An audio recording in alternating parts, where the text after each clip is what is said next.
Hello everyone, this is your friend and I am back with a new fanfic part 1. The fanfic title is What If Naruto and Hinata's Love Story Started at the Academy part 1.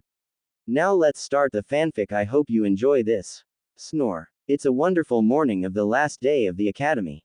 The sun is shining, the birds are singing, the wind. God damn it. Naruto pounded the alarm clock with his fist. He sighed, then yawned and stretched, then grinned. Today's the day when I'm finally gonna become a ninja, he said happily. He jumped out of his bed and ran to his bathroom to quickly brush his teeth and wash his face. He impatiently waited for the water to boil and then poured it into his cup noodles while he changed. After quickly finishing his noodles, he threw on his headband that Iruka gave him and made sure it's tied properly. Zipping up his jacket, he locked his door and dashed to the academy. When he got there, some of the students were already there and some were just arriving. He got into the CL room and took a seat. Not long after, Shikamaru came into the CL room and spotting Naruto, he walked up to him. "What are you doing here? You failed the test, didn't you?" he said in a lazy tone.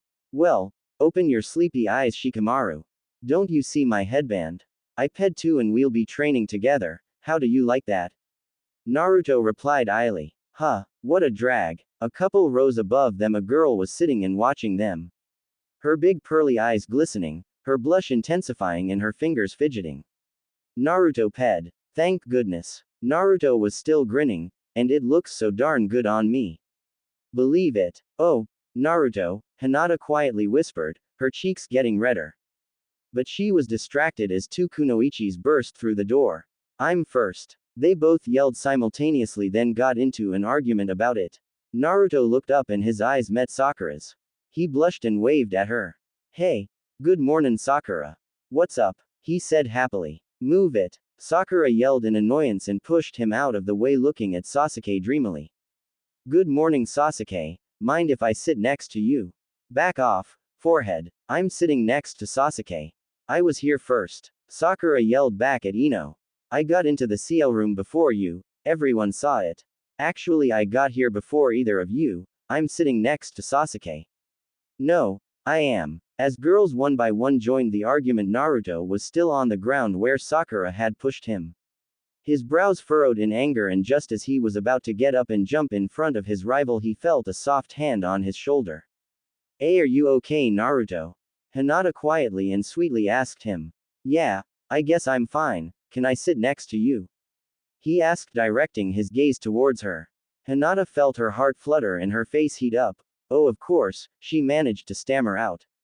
He got up and they walked up to the highest row in the CL room, and Naruto sat next to her and crossed his arms on the table, putting his chin in between them.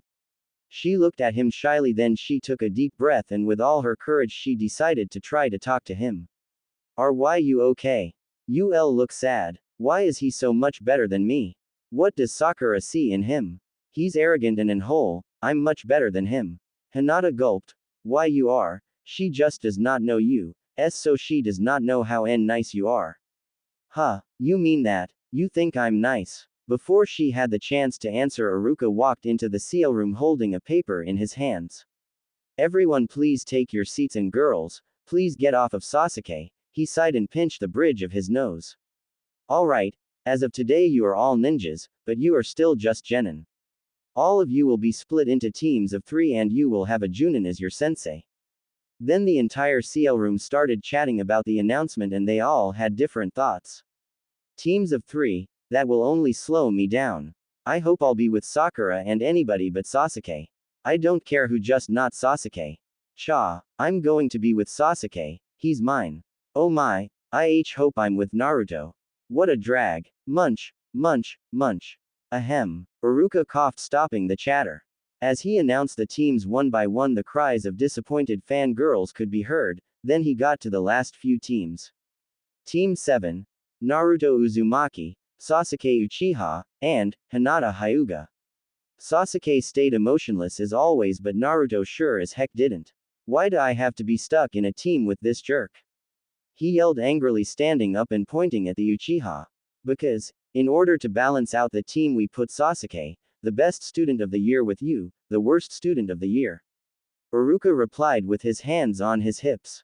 While the other students laughed at him, he sat back down and his eyes met Hinata's. Well, at least you think I'm nice, right? He asked her in a concerned tone.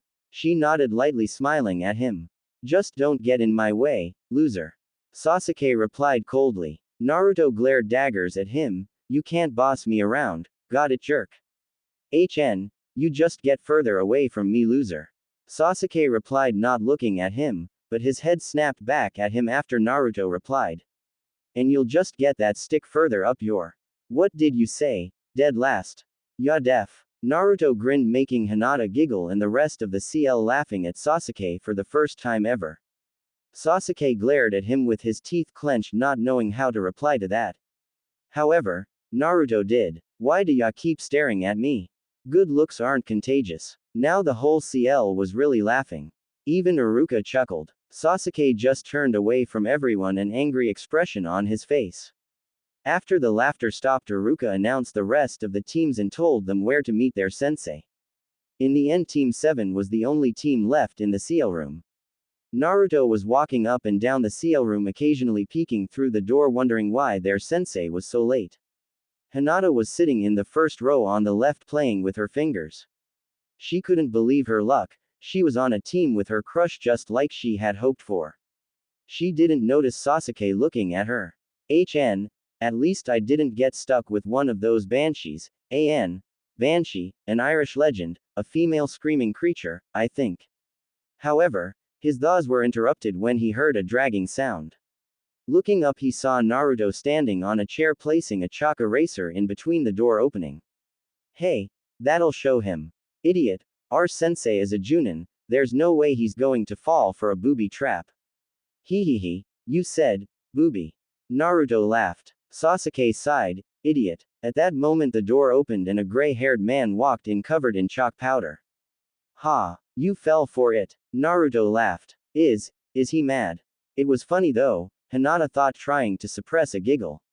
Sasuke was eyeing the man. He fell for that. Is he really a Junin? Finally Kakashi spoke up. Meet me on the roof in 5 minutes, oh, and you are a bunch of idiots. Being called idiots was not the first impression they were hoping to make. Team 7 were sitting on the roof of the academy building. Above them were the faces of the great Hokages. Crafts. So, Kakashi started. First, the introductions. Tell me about yourselves, things you like, hate, goals, hobbies, that kind of stuff. Why don't you introduce yourself first? Naruto added, annoyed. Okay, well, I'm Kakashi Hatake. Things I like, things I hate, I don't feel like telling you. My hobbies, I have lots of hobbies. Goals, haven't thought about it, your turn. Naruto was even more annoyed now. He just told us his name, he whispered to Hinata. She nodded, not bothering to even blush because she was actually annoyed too. Alright, Blondie, you first. Naruto frowned at the nickname but continued, I'm Naruto Uzumaki. I like Ichiraku ramen and cup ramen. I hate the 3 minutes you have to wait after you pour the water in the cup. My hobbies are pranks and gardening, I guess, and my dream is to be the greatest Hokage ever. Then the whole village will have to look up to me. Believe it. Hinata was smiling at the first part of Naruto's speech but blushing at the second part. Gardening. Hel likes gardening too. Maybe we could, but her thoughts were interrupted. Now it's the young lady's turn, said Kakashi. Hinata blushed. Oh, well, I am Hinata Hyuga. I like cinnamon buns and zenzai and gardening also. I dislike shrimp and crab. My hobbies are pressing flowers and my goal is to make my father proud of me. Okay, now you, Kakashi said, looking at Sasuke. I'm Sasuke Uchiha. I hate a lot of things and I don't really like anything. My goals are to restore my clan and destroy a certain someone. Naruto was looking at him with a scared expression on his face. What an emo creep. I hope it's not me he wants to destroy. To some girls Sasuke might have seemed cool and mysterious, but Hinata didn't think so. Oh dear, he will be very hard to approach. Anime and manga. And neither did Kakashi. Just what I thought. Not good. He sighed. Okay, that's it for today. Meet me at the training ground for tomorrow at 7 a.m. Bring your weapons and don't have breakfast, so you don't puke. Dismissed. He said with his one-eyed smile and disappeared in a puff of smoke. I'm out of here, Sasuke said and jumped over the roofs and quickly got out of sight. TCH, and so much for being a team, Naruto said annoyed. Hey Hinata, you got anything to do now? He said looking at her flashing a smile. She blushed. Oh, no. I don't, she said looking away twiddling her fingers. So how about ramen? My treat. Hinata's heart skipped a beat and her face flushed. She couldn't believe it, was her crush asking her on a date? Sure, she quickly said. Naruto was beaming. Alright. Ichiraku's it is. Come on, you'll love it I promise. He said with a big grin grabbing Hinata's hand and dragging her in the direction of the ramen stand. Oh my, oh goodness, oh dear, he's holding my hand, his hand is so warm, don't faint, you can't faint. The inner Hinata was freaking out the entire walk to Ichiraku. The aroma of cooked ramen snapped her out of her thoughts. Naruto lifted the flap and they entered greeting Ayame and Tuki.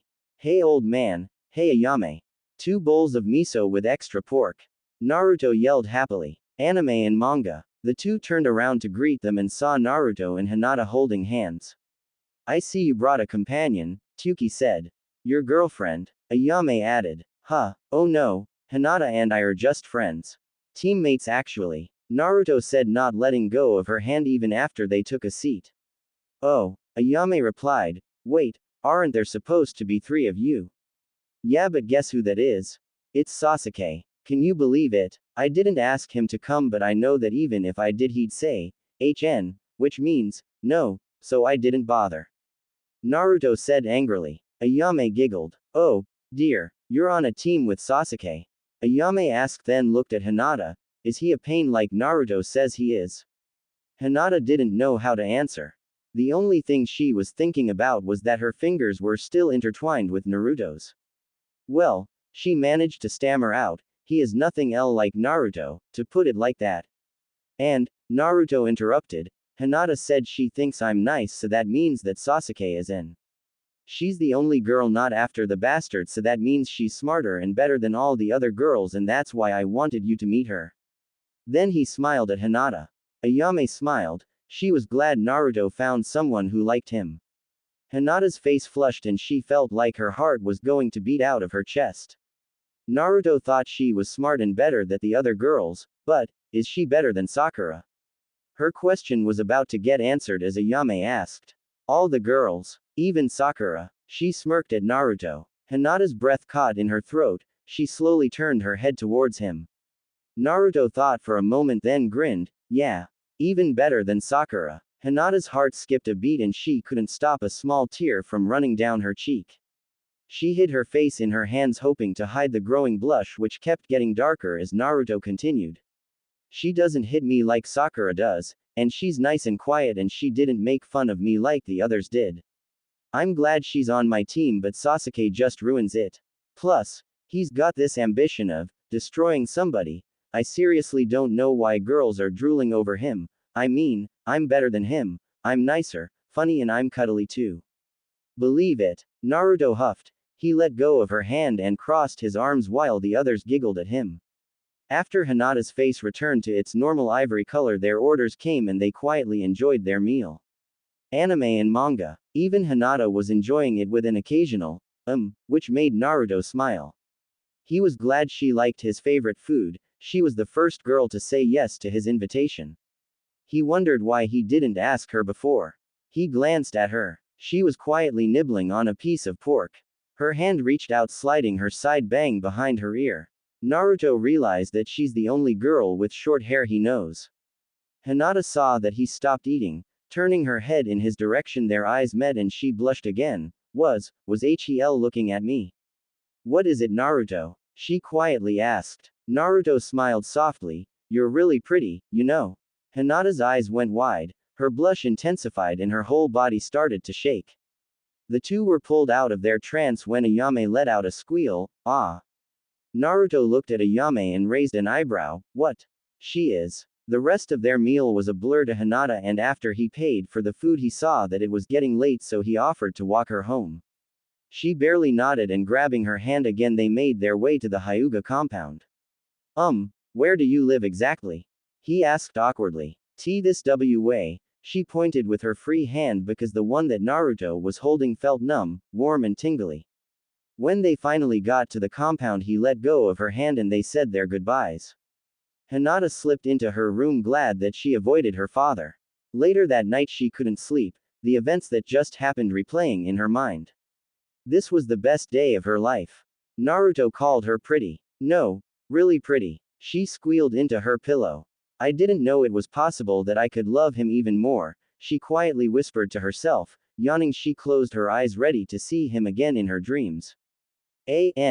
I'm sorry I haven't been publishing for a long time, but I had some problems with my computer and I've been away for a couple of days, and on top of that I've been sick too, so if I don't post for a long period of time you sorta know why. Cheeky smiley face. Here's Chappie 3. Kakashi's bell test was a disaster from the start. Team 7 met in the training ground at 7 a.m. Sasuke was silent, Hinata was rested having had a pleasant dream, but Naruto was as groggy as he could get, yawning and trying not to fall asleep. Finally, 3 hours later Kakashi showed up with a lame excuse and got yelled at by Naruto. He told them the rules of the test, placing the alarm clock on one of the wooden stumps. When the test started, Sasuke and Hinata went into hiding while Naruto attacked Kakashi right away. He didn't even manage to get close to Kakashi, but Kakashi managed to get close to Naruto, stabbing him in the butt with his finger jutsu. Naruto fell into the lake and surprised Kakashi with a swarm of clones which burst out of the water, attacking Kakashi and catching him into a firm hold. Kakashi used the escape jutsu and Naruto was left empty-handed once again. Sasuke and Hinata managed to put up a good fight with Kakashi. Sasuke touched the bell but got buried up to his neck by Kakashi, but just before Hinata was able to pull Sasuke out of the ground, Naruto showed up and laughed his head off at the sight of a Sasuke mushroom. Sasuke was angry, but he stopped Naruto's laughing fit by telling him he touched a bell. As the two argued with each other over who will get the bell first, Sasuke HN'd and left to hide again, leaving Naruto and Hinata alone in the field. I need to get that bell before Sasuke. Naruto yelled angrily. Naruto. Hinata spoke up a bit concerned. I think we should work together to get the bells. Naruto thought for a moment. Yeah. You're smart, so I bet we'll get the bells first. Yes, but let's hide first, she said in a serious tone, but glad he had accepted her suggestion. Her plan was for Naruto to distract Kakashi with his clones while she snuck up to him to shut off his chakra. With him not being able to move, it should be easy to take the bells. The plan was working as she managed to get close to her sensei while he was trying to get rid of two Narutos who were latched onto his legs, but just before she was able to touch Kakashi, the alarm clock rang. Oh no, she froze. Well, Kakashi said as the clones poofed into smoke, the test is over, Sasuke, you can come out. Since Hinata managed to sneak up to me without getting noticed and Sasuke got the closest to the bells, Sasuke, you will get tied to the stump and you won't get any food. What? Sasuke yelled in anger and disbelief as he appeared in front of them. Why me? You said it. I got the closest to the bells. Yes, you did, but what do you think this test was all about? Kakashi asked calmly. Well, to get the bells, obviously. Sasuke yelled. He was getting angrier by the minute. No, Kakashi said louder and frowned. I said that you have to get the bells. I didn't say you had to get a bell first like this is some kind of race, but you all needed to get both the bells using teamwork. Hinata and Naruto worked as a team to try and do so, but you thought you could do anything by yourself. Those who betray their people are trash, but those who betray their comrades are lower that trash. That's your answer. You three are one, Kakashi asked, looking at them like he was about to suck out their souls. The three of them gulped and nodded with a serious expression. Kakashi said in a happier tone, giving them his one-eyed smile. What? They all looked at him in disbelief, but Naruto was the one to vocally respond. Another lecture about teamwork later, Kakashi told them where to meet for their first mission tomorrow and disappeared into a poof of smoke again. They untied Sasuke, who quietly jumped away, too humiliated to even say, HN, and once again Hinata and Naruto were left alone. Naruto broke the silence. Hey, Hinata. What did you mean earlier, when you said you were going to shut off Sensei's chakra? Oh, well, she blushed, poking her fingers together. Can see the chakra points with my Byakugan S, so I can block off chakra. so that person will not be able to use the body part in which the chakra F flow was affected in. I can turn it back on too. Blue eyes wide, he looked at her. Wow. So you can see through things with it. It's like you have X-ray vision or something. He gave her a big grin. That has to be the coolest thing ever. Can you teach it to me? He eagerly asked. She blushed. I am sorry, Naruto, but you cannot learn this. You will never be able to have Byakugan if you do not have a Hyuga in your ancestry. And I do not think you would want to have creepy eyes like mine. She looked down sadly. Your eyes aren't creepy, they're pretty, believe it. I've never seen eyes like yours before, you don't have pupils. I mean, if I didn't know better I'd think you're blind, but it's obvious you can see just fine. He gave her a laugh. Then his expression changed from happy to curious and his face got really close to her face, staring right into her eyes. She turned tomato red. Hey, I thought they were white but they actually look kinda purple. He grinned. She pulled away and shook her head, hoping the heat would go away. Yes. Thank you Naruto. No problem. He replied. Anyway, what do we do now? I've got nothing to do now, you. No. He thought for a moment. Oh, hey. Didn't you say you like cinnamon buns? How about it? My treat. He gave her a big grin. She blushed again and her eyes widened. Yes, but why you do not have to pay again? I owe you. You paid last time. Nah. That's okay. You helped me pee. Let's go. She smiled sweetly at him and blushed even more. Thank you. He really is the sweetest guy the first have ever met. They silently walked to the nearby bakery and got a box full of the sweet pastry. They searched for a quiet place, so they got to a park and sat under a tree, enjoying the peace and the sweet sugar glaze of the soft and warm cinnamon buns. But it was too quiet for Naruto, so he spoke up. Hey, what do you think Sasuke's doing now? He just headed away today. He joked, a little annoyed. She giggled. I do not know, but he is missing these delicious buns. She said, surprised she didn't stutter. He looked at her. Actually, Hinata, he doesn't like sweets. No. She looked at him, surprised. No. Meanwhile, I haven't met a cake I didn't like. He grinned widely at her, making her laugh even more. He found her laugh really cute. I need to make her laugh more. He had noticed that she was always sad before. Not knowing why, he decided to try to get to know her better in order to find out, because knowing her, she probably wouldn't tell him. Hey, you got any siblings? Yes, I have a younger sister. She answered, a little confused. What, this all of a sudden? Oh, that's nice. How old is she? What's her name? Hanabi, she's 5 years younger than me. Oh, do you hang out with her? Doesn't she miss you when you're away? She lowered her head. Yes, we used to play together, but father trains her at home, so we don't have time. Oh, and your mom, what's her name? What's she like? Hitomi, she was the kindest person I have even known. Was. What do you mean, was? She lowered her head even further. She died when I was 5, she replied sadly. Oh, I'm so sorry, I shouldn't have asked, but I just wanted to know what's it like to have a family, he said in a sad tone. Oh, Naruto, I do not think I could answer that question for you. My clan has always disliked me, my sister does not have time for me, and my father is disappointed in me, so, it's like I do not have a family. She felt her eyes sting, but just before the tears could start flowing, she felt Naruto's hand rub her back. Hey, he tried to comfort her. You've got me, right? I'll always have time for you, and I'll never be disappointed in you, believe it. He spoke quietly and softly, rubbing her back with his hand. Her eyes were getting teary. She looked at him and gave him a weak smile. Thank you, Naruto, so much, she sniffed. No problem. He flashed his foxy grin. Now let's devour this buns, huh? He laughed and she laughed with him. After they finished their treat, they kept talking about each other, about the things they like, hate, their favorite food, colors, drinks, places, their habits, when they get up and go to bed, then animals and flowers and his pranks. They tried to learn as much about each other as they could. Naruto was talking the most and asking all the questions, but Hinata decided to gather the courage and ask him a question. So, how is it like to live by yourself? Well, My apartment is really messy. He said straight up, making a funny fake embered face.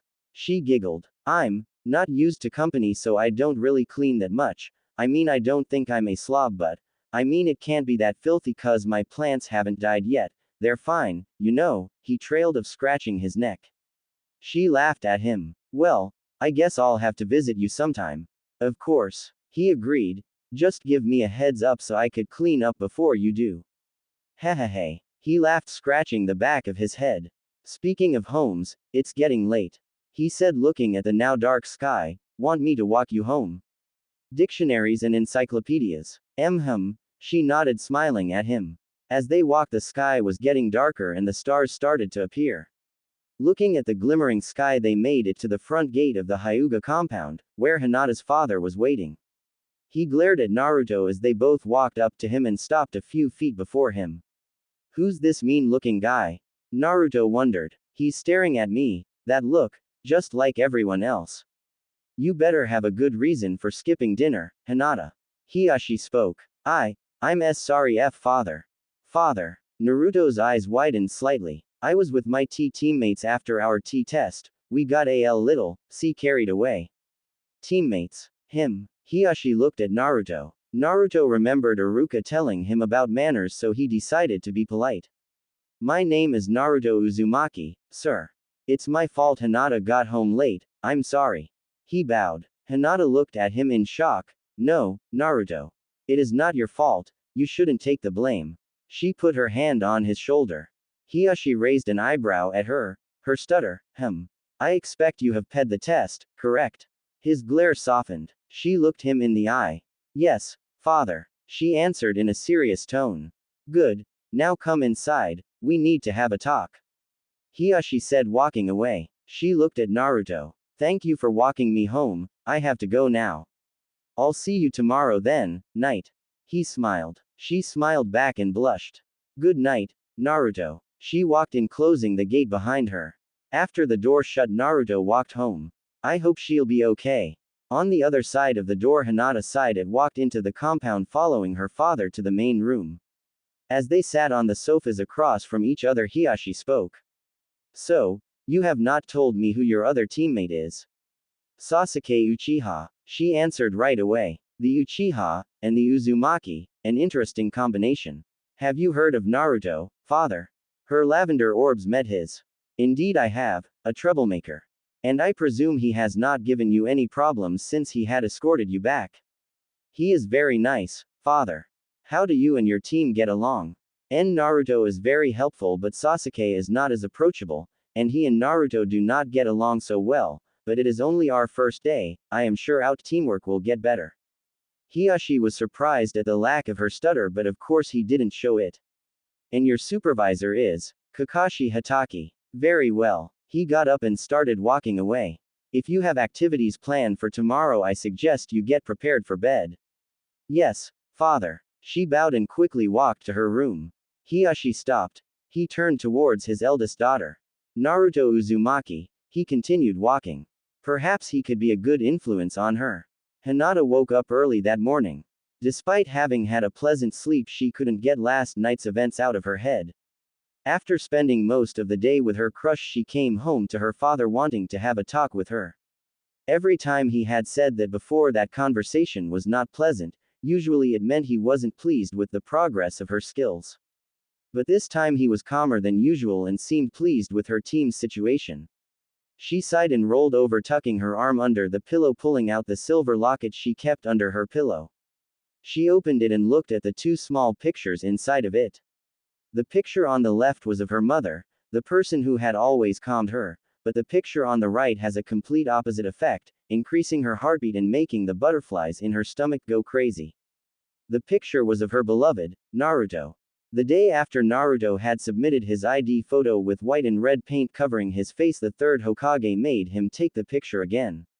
After walking into the Hokage's office to submit her ID photo, she noticed a few copies of Naruto's photo on his table. Apparently the Hokage made copies of it in case Naruto decided to fool around again. At that very moment, one of the Anbu asked the third to step out of the office, giving her a chance to take one of the copies, which she ultimately decided to put in her mother's locket. It did make her heart race that she literally stole the picture, but she would have ped out before gathering the courage to ask the Hokage himself for the picture. It's been weeks since that happened and the third didn't seem upset, so she guessed that he didn't even notice.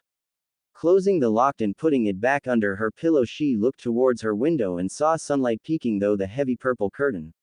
What time is it? She sat up and looked at her clock.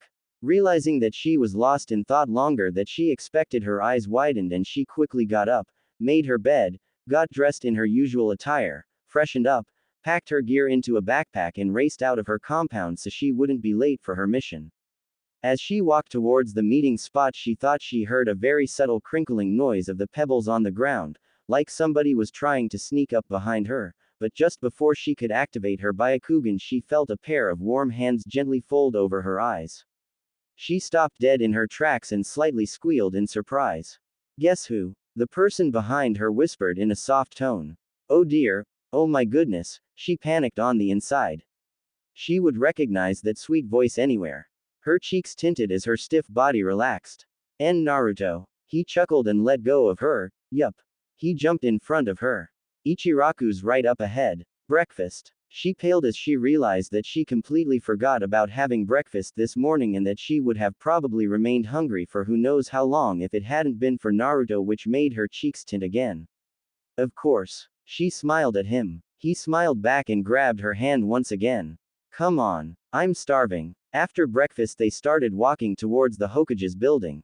So why do you think Sensei told us to pack our gear? Naruto asked her, breaking the silence. Well, it's probably because our mission will take days to complete, she responded quietly, trying her best not to stutter. And it will probably be outside the village, she finished, glancing at him. He beamed, turning his foxy grin towards her.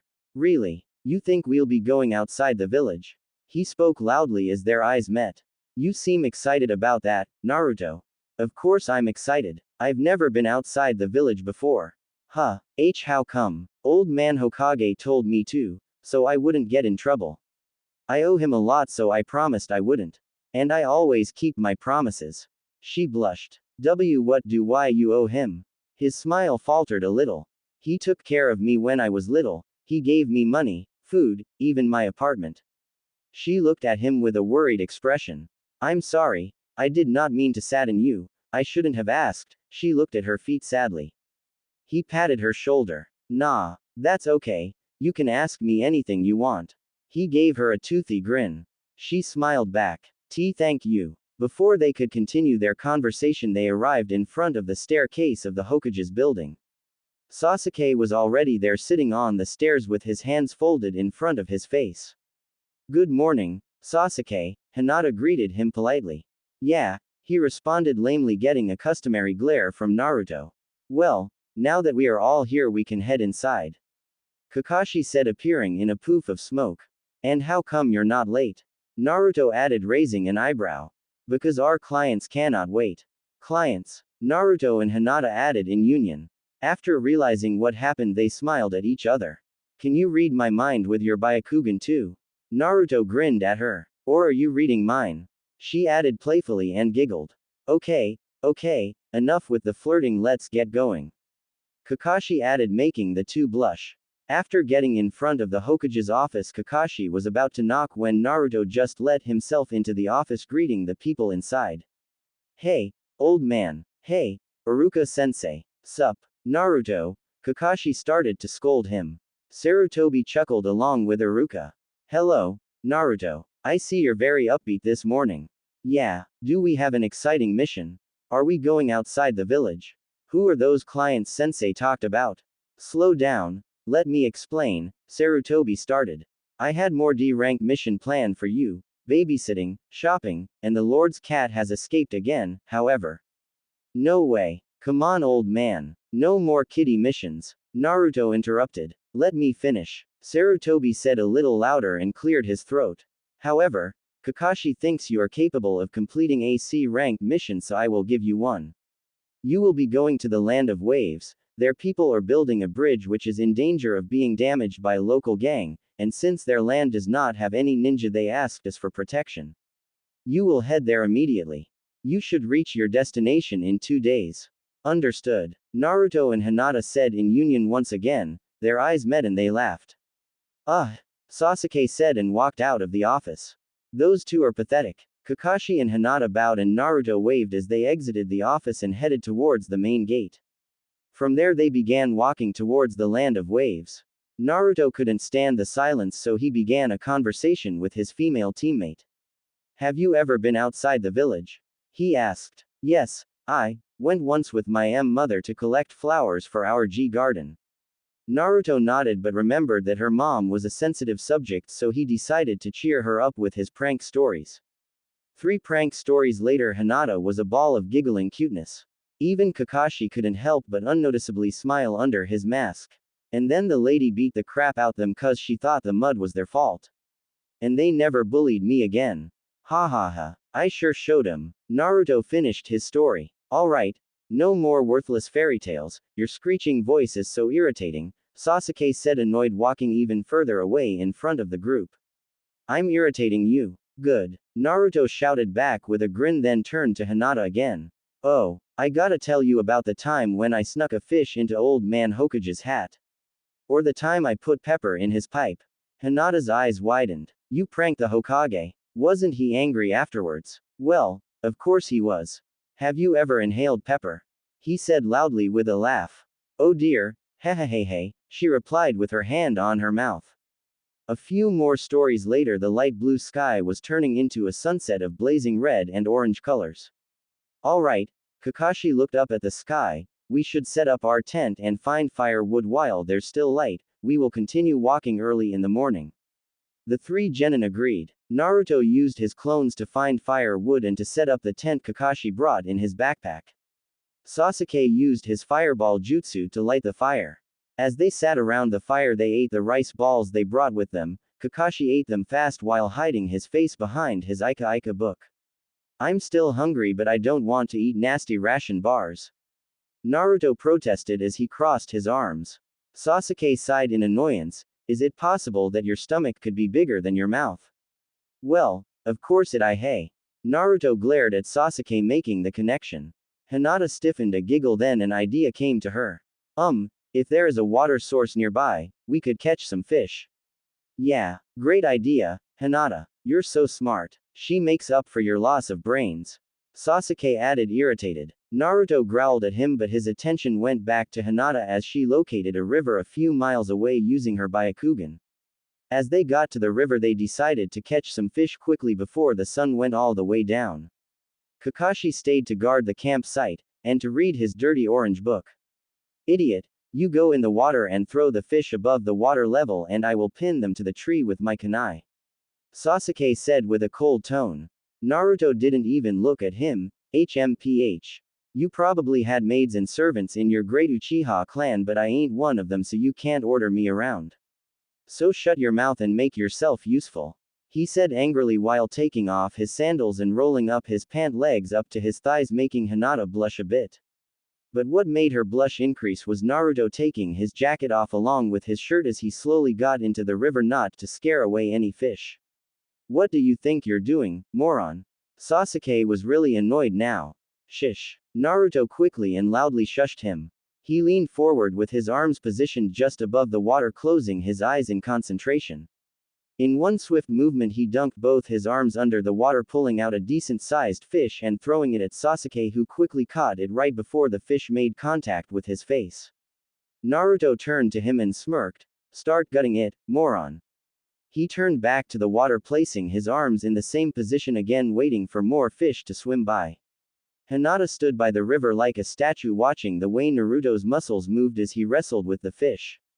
She shook her head and looked away, trying not to faint. Seeing his clothes on the ground, she kneeled down, taking his shirt, neatly folding it and putting it on a rock nearby. She took his jacket, also folding it. Seeing that both her teammates were distracted, she nuzzled his jacket under her nose, taking a long sniff of Naruto's masculine woodsy smell. She exhaled, sighing dreamily. She put the jacket on the same rock and put the shirt on top of it. After catching enough fish for the 4 of them, Hinata roasted them above the fire, spicing them with some herbs she found in the woods. Wow, this is delicious, Hinata. One day, you'll make one heck of a wife. Naruto complimented her loudly after taking a few bites of the fish.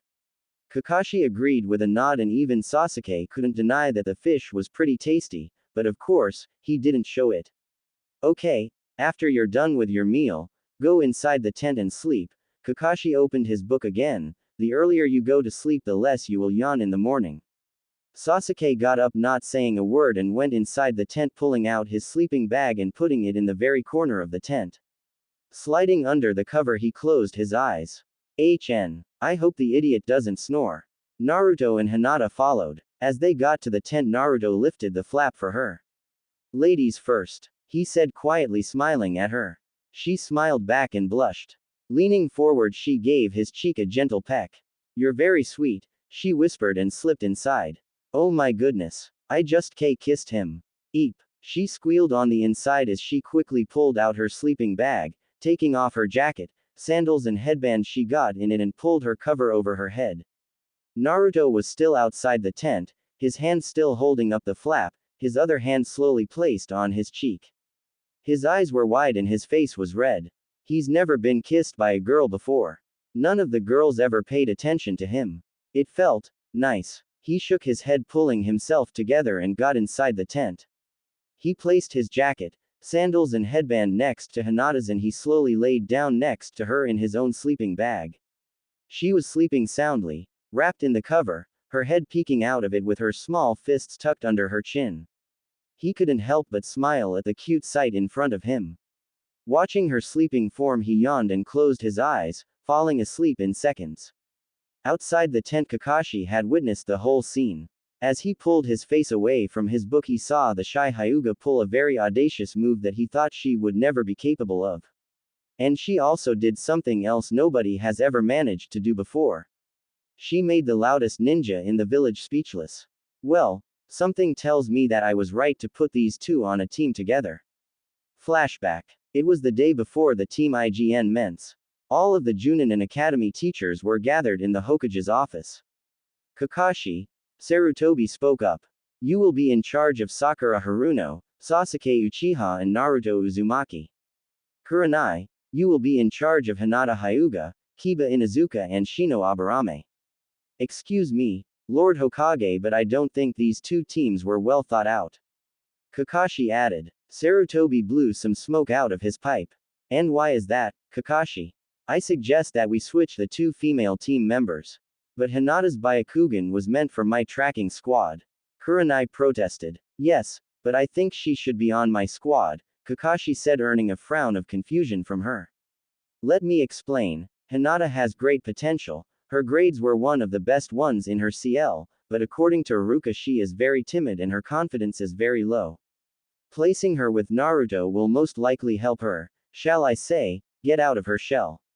Plus, one more thing Iruka told me is that she has gained a liking to the boy, so putting them on different teams would devastate her. Also, putting Sakura and Sasuke together will make her more interested in him than her training, and on top of that she dislikes Naruto. She is also a lot more girly than Hinata, so I think it would benefit her to have a female instructor she can talk to. Do you disagree? Kurenai blinked then shook her head. Good. Sarutobi agreed. I haven't thought of evaluating the mental states of the genin until now, so I rein Hinata to Team 7 and Sakura to Team 8. Any objections? No one said a word. Then it's settled. He exhaled another puff of smoke. Kakashi, I sure hope you are right about this. End of flashback. A good decision indeed, Kakashi thought as his eye traveled back to the book. Now, where was I? Oh well, since I cannot remember, I guess I'll just start over. He placed his jacket, sandals and headband next to Hinata's, and he slowly laid down next to her in his own sleeping bag. She was sleeping soundly, wrapped in the cover, her head peeking out of it with her small fists tucked under her chin. He couldn't help but smile at the cute sight in front of him. Watching her sleeping form, he yawned and closed his eyes, falling asleep in seconds. But little did he know that she actually wasn't asleep. The reason why she was in such a hurry to get in her sleeping bag was because an immense amount of heat was rushing to her face, her hands were shaking, her lips were trembling, and darkness was starting to fall over her eyes. In other words, she was about to faint.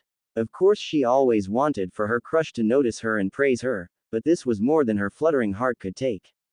First she had seen him shirtless, then he told her she would make a great wife, which a small part of her mind translated as, his wife, and then, she kissed him. She actually kissed him. She never thought he would be such a gentleman, but what on earth made her forget about the simple, thank you, that she usually goes for when he's nice to her? What made her kiss him on the cheek? What made her not kiss him on the lips? That's what she had been longing for, after all, but if she had, she probably wouldn't have even made it to her sleeping bag. As she started gaining consciousness, the moon was basking the thin material of the tent in its iridescent glow. Her eyes fluttered open, her long dark lashes brushing against her thin eyebrows, and then they widened because the moon helped her see the person who was lightly snoring next to her. As her eyes adjusted to the light, her cheeks flushed at the sight of Naruto's face inches away from hers. He had probably moved closer to her during the night. He was laying on his stomach, both of his arms under the pillow. His cover was over his one leg while the other leg was stretched over the side of Hinata's sleeping bag. She smiled at the sight. Naruto was such a messy sleeper. The entire time she was watching him, she hadn't moved a muscle, afraid that if she made any kind of noise she would wake him up, but she couldn't resist the urge to touch him. He looks so cute when he sleeps. As hyper as he is, it was strange seeing him look so calm. She slowly pulled her arm out of her cover. Her shaky hand reached over and she brushed her fingers over his whiskers. She was surprised that she didn't feel any indentations or bumps. The marks were just there, perfectly smooth. She was mesmerized by the warmth of his skin until he slightly shifted, terrifying her as she pulled her hand away in such speed that it actually hurt her when she slapped her hand over her mouth, stopping a squeal from leaving her throat. Naruto pulled his arm from under the pillow and scratched his cheek, letting out a small yawn. He stretched his arm above his head and continued snoring. Hinata quickly but quietly pulled the cover over her head and sighed deeply, trying to calm down her racing heartbeat. Her head peeked out of the cover. He was still asleep. She sighed in relief. I better get some sleep too. She shifted, trying to get comfortable, but she kicked Naruto's leg in the process. She froze and her face paled. Naruto groaned and pulled his pillow from under his head and clutched it with his arms. Not wanting that to happen yet again, Hinata moved slightly away from him and curled into a little ball. It was a couple minutes before her eyelids started to feel heavy and sleep finally took her. Hours later, the moon was replaced with the morning sun. Hinata's eyes slowly opened. She lifted her head and saw Sasuke outside the open tent, putting his sleeping bag back into his backpack. She got up as she saw that it was time to get going. Her eyes searched for her jacket and she found it, next to Naruto's jacket. She smiled and got dressed, stealing a few glances at the snoring boy next to her who was clutching his pillow for dear life. She giggled at the sight. Ah, I am guessing that you slept well, Kakashi said, peeking into the tent. She nodded. Good. Wake up Naruto so we don't pack him up with the tent, will you? She smiled and nodded again as Kakashi walked away. Then her smile was replaced with a blush as she realized that she has to wake up her crush. She looked at him. Oh dear, how do I do this? She bit her lip as her shaky hands were slowly placed on his shoulder. She jostled him a bit. Naruto, wake up. Nothing. Naruto, please wake up. She said a little bit louder, shaking him a little harder. He groaned. She sighed. Oh, Naruto, okay, wake up. She said even louder. His eyes snapped open. What? He said with a rusty voice, looking at her. We need to get going. Oh. He looked around. You guys are already up. She giggled. You are a heavy sleeper, Naruto. Come on. We don't have time to waste. Sasuke shouted. Alright, Mr. Bossy Pants, we're coming. Naruto yelled back, annoyed. After they packed up, they had the leftover fish for a quick breakfast, which thanks to Hinata was still good. They continued their journey to the land of waves.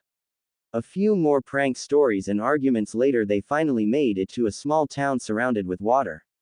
In the distance there was an enormous unfinished bridge with workers and cement blocks all over it. After getting in front of the bridge and introducing themselves, an old man with gray hair, glees and a towel draped around his shoulders walked up to them, introducing himself as Tazuna, the bridge builder, who called them for help, and instead of being polite towards his protectors, he insulted them for being kids, which didn't sit well with Naruto. After a thorough explanation of their mission, the four of them divided and went to scout the surroundings. As Naruto walked in the area next to the bridge, he saw a boy with a white hat sitting at the edge of the bridge. Hey, he called out to the boy approaching him, you shouldn't be sitting so close to the edge, it's dangerous. The boy looked at him and looked away again. What do you know about danger? The boy said in a lackluster tone. Oh, I know a lot about danger. Naruto replied. I've been in dangerous situations my whole life. The boy looked at him again. Who are you? Where did you come from? You don't belong here. Naruto kneeled next to him. I'm Naruto Uzumaki, the greatest ninja from the Leaf Village. I was hired to protect the bridge. You're the one Grandpa hired. You're a kid. You should go back where you came from. You don't stand a chance against those guys, you will die just like any other person who gets in their way. The boy got up and yelled at Naruto, then he ran away as tears welled up in his eyes. Geez, what the heck is his deal? Naruto raised an eyebrow. That's Inari, my grandson. Tazuna said, approaching him with a half-empty bottle of sake. Gato, the guy whose thugs mess with the bridge, was the one responsible for the death of his father. He was the hero of this land. Inari never got over it. He explained with sadness in his voice before he tilted the bottle and chugged the rest of the sake. Oh, Naruto looked at the ground. Good thing I didn't yell back. Naruto left and began scouting the wooded area around the bridge, spotting a girl with long black hair in a pink kimono sitting in the clearing. Hey, what are you doing here, lady? This area is not safe. He called out to her. She looked at him and replied. I'm collecting herbs to make medicine. Herbs? Huh. He sat next to her, crossing his legs, picking one of the little plants and twisting it between his fingers. So what are you doing here? She asked. I saw you here a while ago, trying to run up a tree. Oh, that. I was training chakra control with my team, you know, so I can get stronger. He grinned at her. Discover more. Anime fanfiction, auctions, consumer resources. Once a person has something precious to protect, that's when they get strong, really strong. She got up, walking away. I have to go, we'll meet again. Oh, by the way, I'm a boy, Naruto squeaked. His jaw dropped along with the plant he had in his hand and his face paled.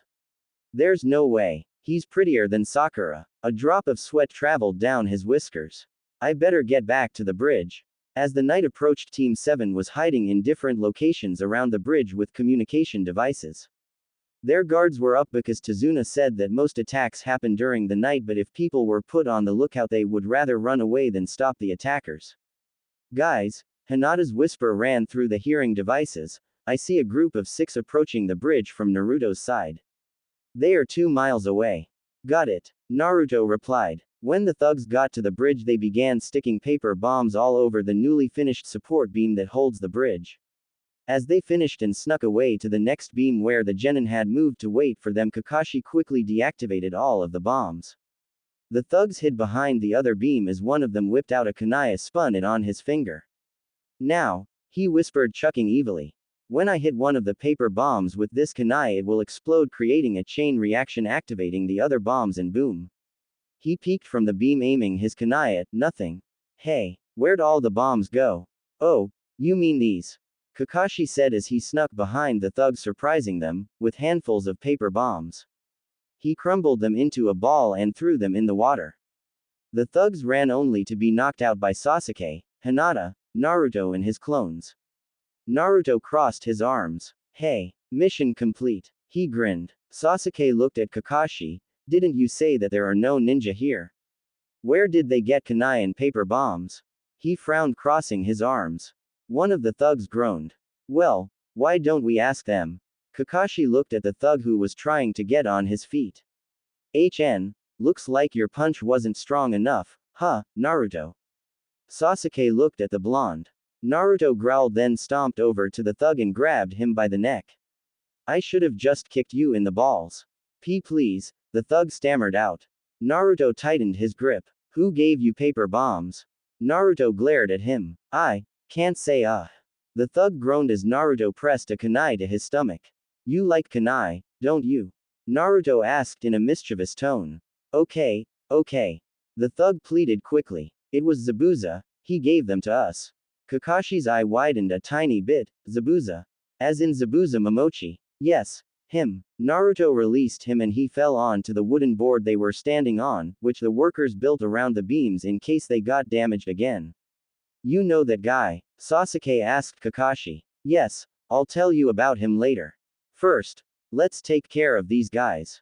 After some threats and punches, the thugs were taken to a town further away from the land of waves where they were put in a prison for a while. Later that morning, Team 7 was having breakfast at Tazuna's house where Naruto gave Inari a loud and rather mean lesson about courage. After Inari ran off, Kakashi had explained that Zabuza was one of the legendary swordsmen of the mist, and if he heard about the defeat of his thugs, due to his strength and abilities, that would be trouble. They were planning on going back to the Leaf that day since they took care of the problem, but the thugs weren't as pathetic as they thought. After blowing their way out of the prison cell with paper bombs, the thugs ran back to their boss to tell him what happened, even though they knew they were going to be punished. Gato was pissed after finding out about the hired ninja, but discovering they were just kids, he underestimated them and he sent his most powerful weapon back to the bridge. Zabuza. Team 7 was on their way back home, getting to be one of the first people to walk on the newly finished bridge. Naruto's blue eyes squinted. What's with all the mist? I can't see a thing. He complained, waving his hand in front of his face. Kakashi stopped dead in his tracks. Wait. The genin stopped. Hinata. Kakashi said quickly. Right. Hinata responded, doing a few hand signs.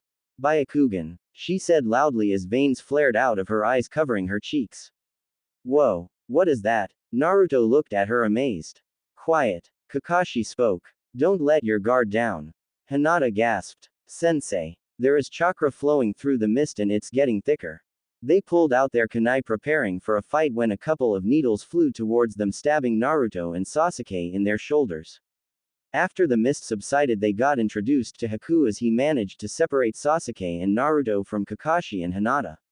After what seemed like hours being trapped in Haku's ice mirrors and stabbed with 100 needles, Sasuke's vision blurred and he started falling backwards. Naruto caught him before he hit the ground. Don't let your dream die. Naruto cradled Sasuke as tears began to well up in his eyes. He gently put him on the ground as streams of red chakra flowed out of him. Surrounded by it, he growled while the needles embedded in his body popped out one by one and his wounds started to heal. His hair ruffled, his whiskers thickened, the rim of his eyes and his mouth became black. He snarled, showing his growing canines and claws, and glared at Haku with his now red eyes. I'm gonna kill you. Even his voice became deeper and rustier. Haku's eyes widened behind his mask. He had never felt such power before. And neither did Hinata. A shiver went down her spine as she felt a surge of chakra coming from the now shattered ice mirrors. She saw Sasuke on the ground and Haku slowly getting on his feet as his broken mask slipped off of his face, so the chakra must have come from Naruto, but before she could get a closer look, the chakra faded away. That guy in the woods, that was you. Naruto panted and moved his fist away from Haku's face. Moments later, Haku collapsed on the ground with a hole in his chest from Kakashi's Chidori. After Zabuza had disobeyed him, Gato went looking for him only to get himself killed and thrown off of the bridge by his most powerful weapon. Hinata kneeled over Sasuke's body and started pulling the needles out. Her Byakugan confirmed that he was alive but unconscious. On the other side of the bridge, all of Gato's thugs gathered, hitting and stabbing Zabuza until his lifeless body fell next to Haku's. On the opposite side of the bridge, all of the people from the town tormented by Gato and his men gathered with pitchforks, sticks, knives and other weapons they could find, with Tazuna and Inari in the front. Hey! One of the thugs laughed. How do you think you could defeat us? He mocked, looking at the citizens. You're weak and outnumbered. Oh yeah, Naruto yelled, making a hand sign, and then yelled even louder. Multi-shadow clone jutsu. And with that, the whole half of the bridge was covered in shadow clones. The clones grinned as they cracked their knuckles one by one. The terrified thugs gulped loudly and began running away, tripping over one another. Whoa! Inari exclaimed. That's amazing. He wasn't the only one impressed. So Iruka wasn't exaggerating after all. Kakashi thought. Naruto. Hinata called out to him. Naruto turned around and his eyes widened. The clones disappeared in a large cloud of smoke as Naruto started tearing up, looking in Hinata's direction, where Sasuke was standing. He waved towards him. Naruto sniffed. He's alive, he whispered. After burying Zabuza and Haku, Team 7 made to leave, but there was one last problem was solved. So, Inari's mother spoke up. Now that the bridge is finished, what are we going to name it? Tazuna thought for a moment. Ah, I think I have the perfect name. It's going to be called the Great Naruto Bridge. Team 7 was miles away from the bridge as they said goodbye to Inari, Tazuna and the rest of the people after completing their mission, but even after miles of walking Naruto couldn't stop thinking about what Tazuna said after they started walking away. They were further away but he could still hear it. The Great Naruto Bridge, he repeated, his voice barely above a whisper. Are they really going to name it after me? I thought that was the reason why you've been so quiet. Kakashi replied. And yes, I think they are. You are their hero after all. He gave Naruto his one-eyed smile. Naruto gave a grin and an uncharacteristic blush as he scratched the back of his head. Sasuke's jaw clenched. What happened to the dead last? But I mean, that was nothing. Naruto scratched his cheek. I only scared the bad guys away. Nothing special, he trailed off. Exactly. Kakashi added. And because of you they won't cause any more trouble. Also, everyone seemed really impressed with your shadow clones. Something in Sasuke snapped but he tried to stay calm. That's probably because they don't have any ninja so they've never seen a jutsu like that before. He said arrogantly. That might be the case, but nonetheless it is impressive that you could master such a jutsu. Naruto blushed even more and chuckled awkwardly making Hinata giggle. He was obviously not used to compliments. Then if it's so impressive why won't you teach it to me? Sasuke asked through his clenched teeth. Because you don't have enough chakra. You probably won't manage to make more than 2 without ping out from exhaustion. Kakashi calmly explained. Sasuke growled in rage stopping in front of his sensei. Then how come the loser learned it? Just because you labeled me as a loser doesn't mean I really am one. Naruto yelled back then his expression became serious.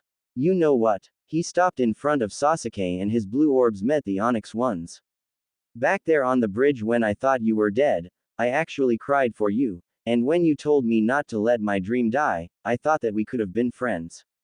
But since you still don't acknowledge me until we could be friends, we'll have to stay rivals. He grinned. Then we'll just have to see who becomes stronger. Sasuke agreed with a rare smirk. You're on. Naruto's grin became wider. Alright. He looked up at his sensei. You two can talk about a new jutsu for Mr. Know-It-All cause he actually doesn't know it all, while Hinata and I go on ahead so I can tell her about the time I covered my landlord's backyard in toilet paper. He finished loudly hooking Hinata's arm with his and pulling her away. Your landlord, she giggled. With toilet paper. You didn't. She put her hand over her mouth. Well, he's full of shit so he needs it. Naruto replied jokingly making Hinata laugh. Naruto, behave. She gently scolded him. He laughed and softly nudged her shoulder. Her arm was still wrapped around his, tightening the grip. She faced him as she carefully listened to his story giggling here and there. He was waving his free hand around and making faces and noises trying to make his story as funny as possible. He's always done that, exaggerating whatever he did to make people around him laugh. His personality is amazing. Even though he grew up surrounded by hate and sadness, he became such a cheerful and hyperactive person instead of being depressed. He didn't let other people affect his goal of being happy. She didn't know how could somebody who didn't have any friends develop such a sense of humor. But she was glad. That is one of many reasons why she admires him so much. And then he went to the old man Hokage and complained about the toilet paper, but because he couldn't prove that it was me, old man dismissed it. Haha. He laughed as he finished his story. Hinata laughed with him. It is quite impressive how you always get away with mischief like that. She commented. I know, right? He faced her. And guess what? That wasn't the only reason why I got away with it. Old man thought it was funny. And he thought my landlord deserved it cause he tried to kick me out once, after I threw water balloons at his dog cause it was barking all damn night and I couldn't freaking sleep. He gave her a fake angry pout and she laughed again. And then she blushed. His pout was so cute. Everything about him was so. Kakashi's voice interrupted her thoughts. I think we should make camp. Naruto looked towards the sky which was now covered with shades of red and purple. Already, he said confused, releasing Hinata's arm to her dismay and scratching his head. Man, Time flies, right Hinata? He smiled at her. She nodded surprised as well. Okay, Sasuke can put up the tent, Hinata and I will go catch some fish. He declared. Hinata located a river nearby and they started walking towards it. Sasuke was irritated. Hey, you can't just. What huh? Can't hear ya. Naruto interrupted loudly, pulling a laughing Hinata along. Leave him alone, Kakashi added calmly, looking at Sasuke. You don't want to gut the fish again, do you? Sasuke turned away and began to work on the tent. When the two got to the river, Naruto caught the fish using the same approach like last time, including getting half to Hinata's pleasure. But this time there were no big rocks to hide behind, so she nuzzled his jacket over her nose, hiding her tomato red face from him. He just doesn't realize the effect that has on her. After they got back with the fish, the fire was already lit and the tent was in place. An amazingly tasty meal later, the genin were in their sleeping bags in the tent.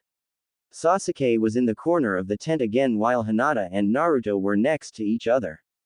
Hinata was on her side facing him while he was on his back, his arms crossed behind his head.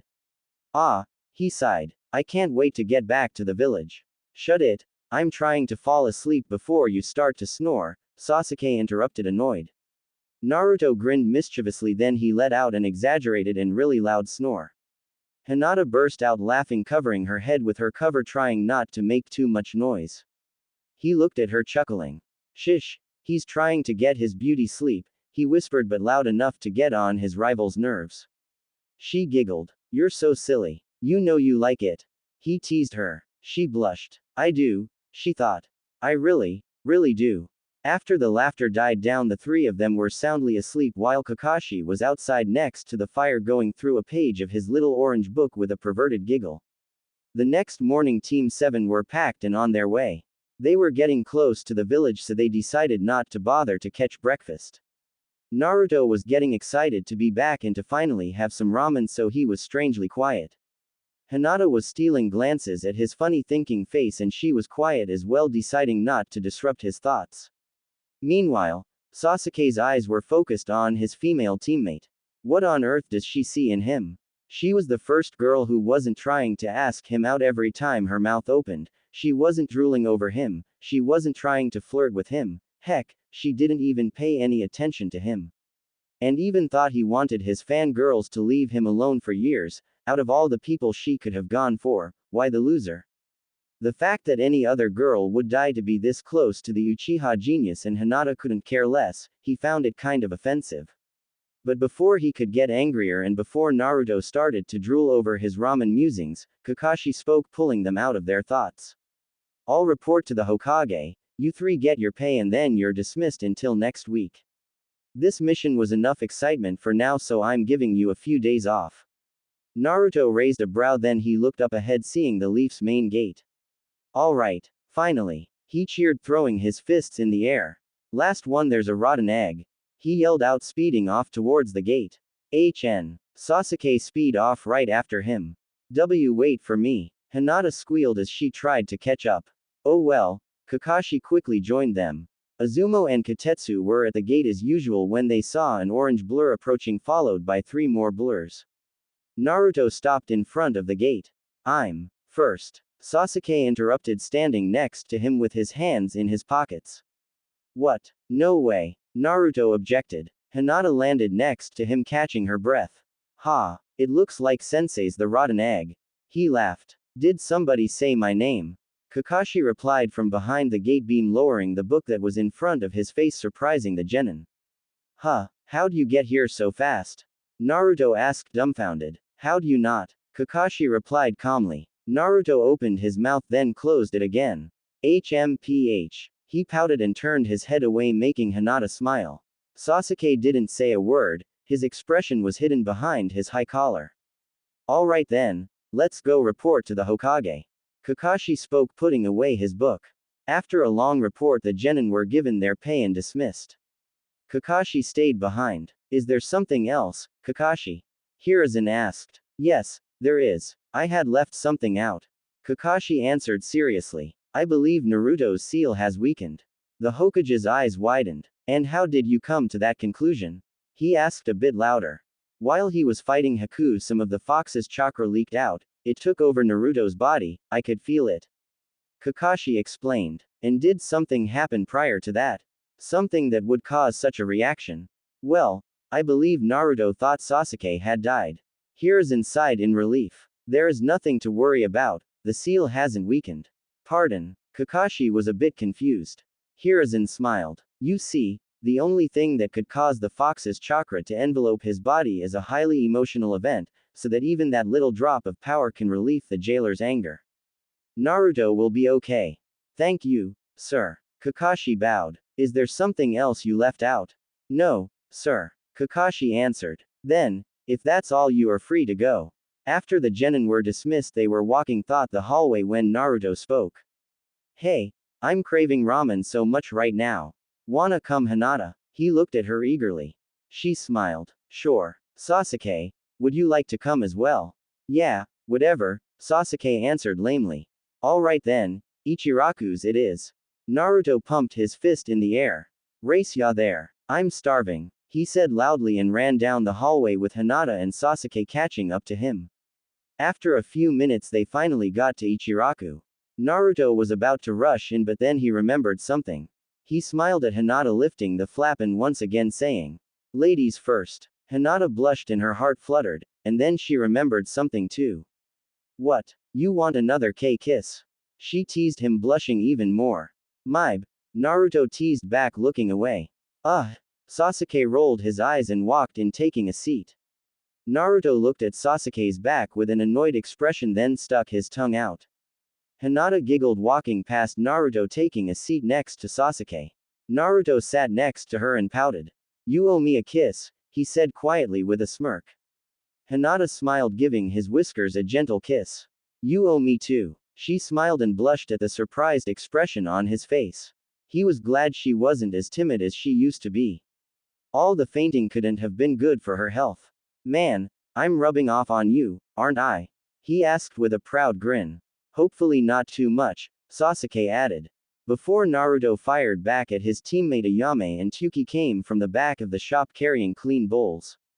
Ah, my favorite customer. Long time no see, kid.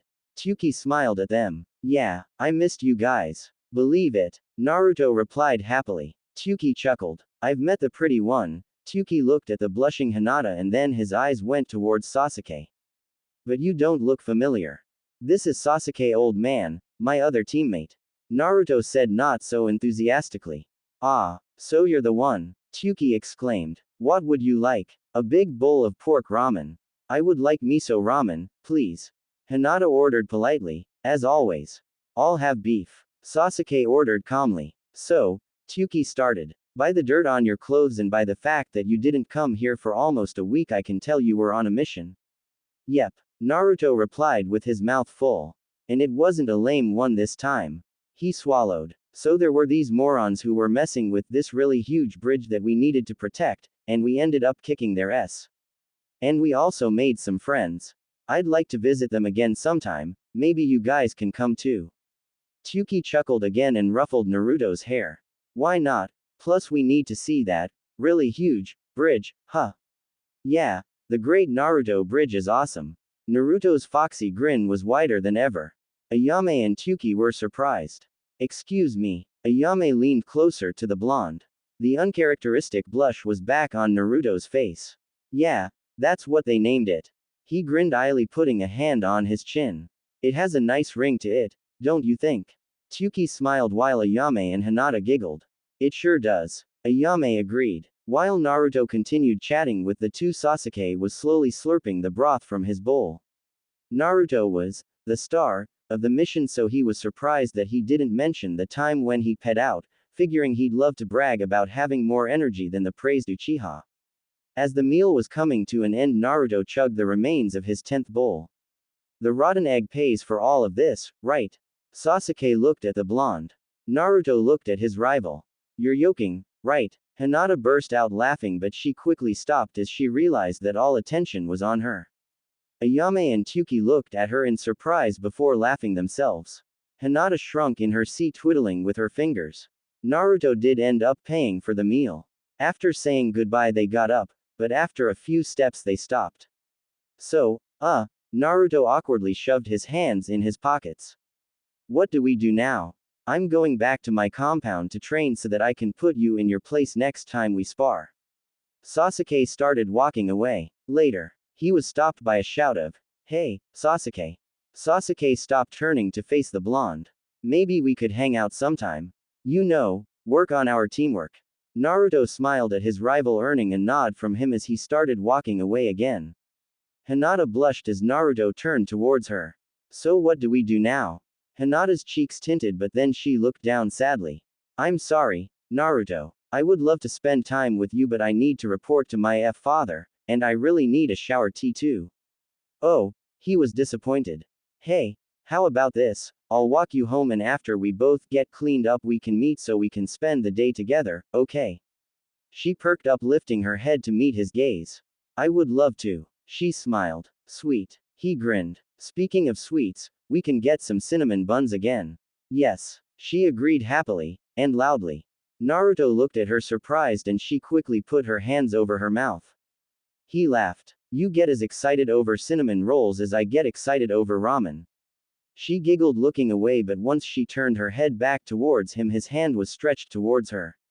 Come on, you don't want to keep your father waiting, he said with a rare gentle smile which made her melt. Why yes, she stammered out, taking his hand.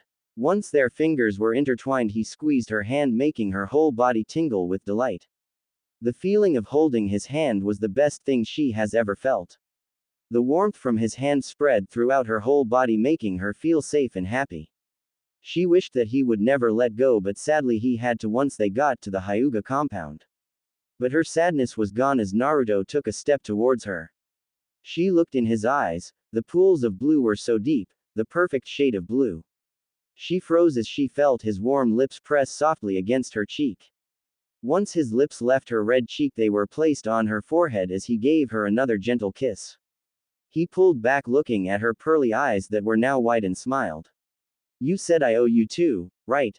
She froze as she felt his warm lips press softly against her cheek. Once his lips left her red cheek, they were placed on her forehead as he gave her another gentle kiss. He pulled back, looking at her pearly eyes that were now wide, and smiled. You said I owe you too, right? She was in pure bliss, her whole body shook. She was speechless. She thought that holding hands with him was magical, but feeling his lips on her cheek and her forehead was better than anything she has ever experienced in her life.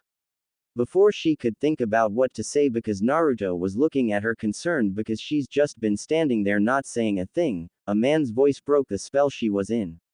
Lady Hinata, welcome back. Hinata's caretaker walked up to them. Hinata looked at him, still flushed. Oh, thank you, Ko. She bowed. Ko looked at Naruto with curiosity. Naruto met his gaze. Hi, nice to meet you, he said awkwardly. Uzumaki, right? Ko asked calmly. Hyuga, right? Naruto responded with a slight smile. Ko chuckled, then looked at Hinata. Lord Hiashi is expecting you. Yes, right away, Hinata replied nervously, then looked back at her crush. I have to go. Meet me as soon as you can next to the same tree we sat under last time, okay? He smiled at her. Yes, I will see you later. Naruto winked at her, making her blush return, then started to walk away. She rushed inside the compound. As she was getting closer to her father's study, the knot in her stomach became tighter, her palms started to sweat, and her steps became slower. Eventually she was standing in front of the door, and just as she lifted her shaky hand to knock.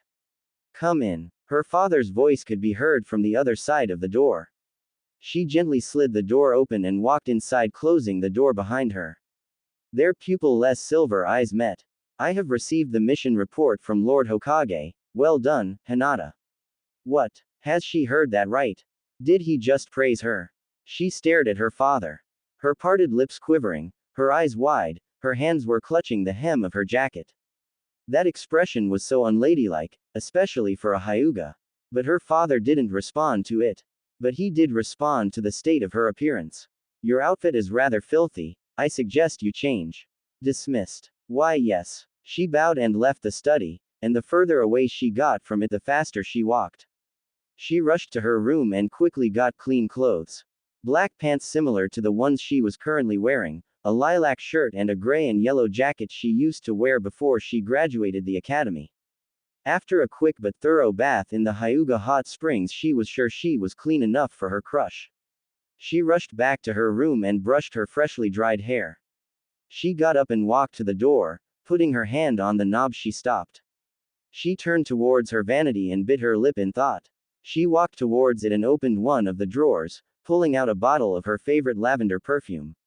She sprinkled a little bit of it on her, put it back in the drawer and headed out the door. Meanwhile, on the other side of the village, Naruto was in his bathroom, drying himself from his shower, looking in the mirror. Why did he suddenly get an urge to brush his hair? He never does that anyways, why now? He was just going to meet Hinata, his teammate, and the first girl who kissed him, and the first girl who was nice to him, and the first girl who wanted to spend time with him. Oh boy, why do I feel so funny? He asked his reflection. Maybe I should brush my hair just a little. The conversation with his reflection continued. Would she be surprised if I didn't wear orange for once? He stopped talking to himself and thought for a bit. Yeah, he grinned. He went to his bedroom and rummaged through his closet. Aha, he grinned, pulling out a light blue shirt with a red swirl on the front. He paired it with black shorts. He stuffed Gama-chan, his frog-shaped wallet, in his pocket along with his key after he locked the door. Then he bounced off towards the Konoha Park. In the Konoha Park, Hinata was sitting under their tree fidgeting with her fingers, thinking about her eventful day. Her father finally acknowledged her. On top of that, the wonderful kisses. She closed her eyes and leaned back on the tree. Naruto, she whispered dreamily and blushed.